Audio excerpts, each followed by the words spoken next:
Tignan natin tong ating ginawang ano lang, tignan natin anong amoy.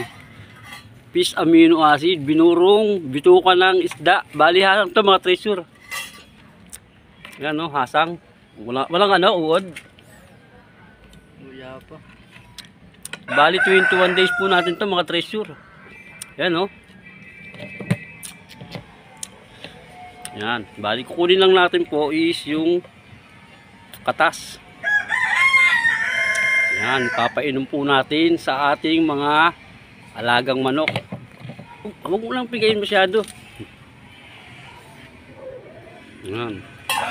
Mga hasang po at bituka ng isda po yan. 21 days po nating binuro. Yan po. Yan no. Bali ang halo po niya is molasses lang po mga treasure. Yan. So maglalagay tayo sa isang galon tubig mga treasure. Pagpapainom po natin yan, isang kutsara lang po. Magandang vitamins po yan sa ating mga alagang hayop. Mga manok natin, bibi, pabo. Yan.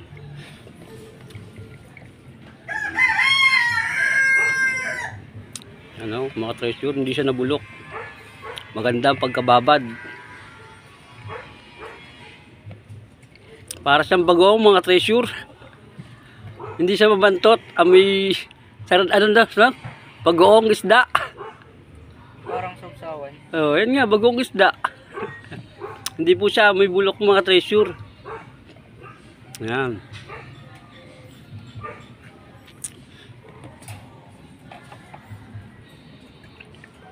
Marami-rami rin mga treasure. O dahan-dahan, baka masayang. Ayan po, pag may mga bituka kayong isda, mga treasure. Kung wala naman po kayong mga molasses, kahit asukal. Huwag nyo lang po lalagyan ng tubig. Asukal lang po.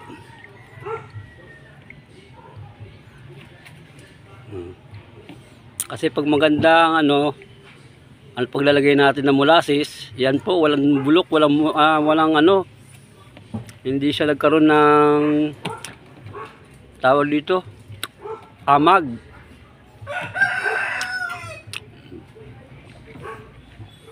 Yan po, itatabi natin to. Isang kutsara lang po ang papainom natin. Kada isang beses lang po, isang linggo mga treasure. Yan po, ang dami niya no. Ambang po mga treasure. Bali ito po, balik mo rin sa ano, diyan sa lalagyan, lalagyan natin ng tubig. And muna ang papainom natin. Kasi may katas pa yan, konting tubig lang lalagay natin. Pero hindi na po natin ihahalo yan mga treasure, dahil ito, lalagay natin sa isang ibang lalagyan, papainom natin muna sa kanila yan, kasi maraming pang katas yan. O kaya, takpan natin uli mga treasure. Takpan mo na lang muna uli, Ron. Para mabulok pa siya. Yan, ang tawag dito na buro. Fish amino acid mga treasure. Yan, bote lang po ang ginamit ko. Tapos, lagyan ng takip. Then, goma mga treasure. Yan, ganyan lang po. Konti-konti lang goma doon. Para wag kagad maipit. Marami po mga treasure oh. Yan, hindi na tayo bibili.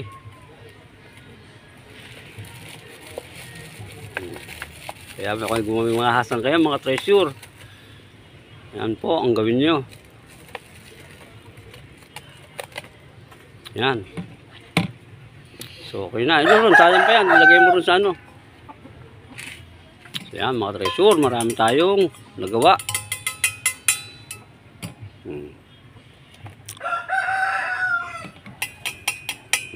Okay. So, paano po mga treasure? Ito na. Ang papainom natin sa ating mga alaga. Maganda po yan. Huwag na ano yun. Sa paano mga treasure. Hanggang sa muli po. Paalam.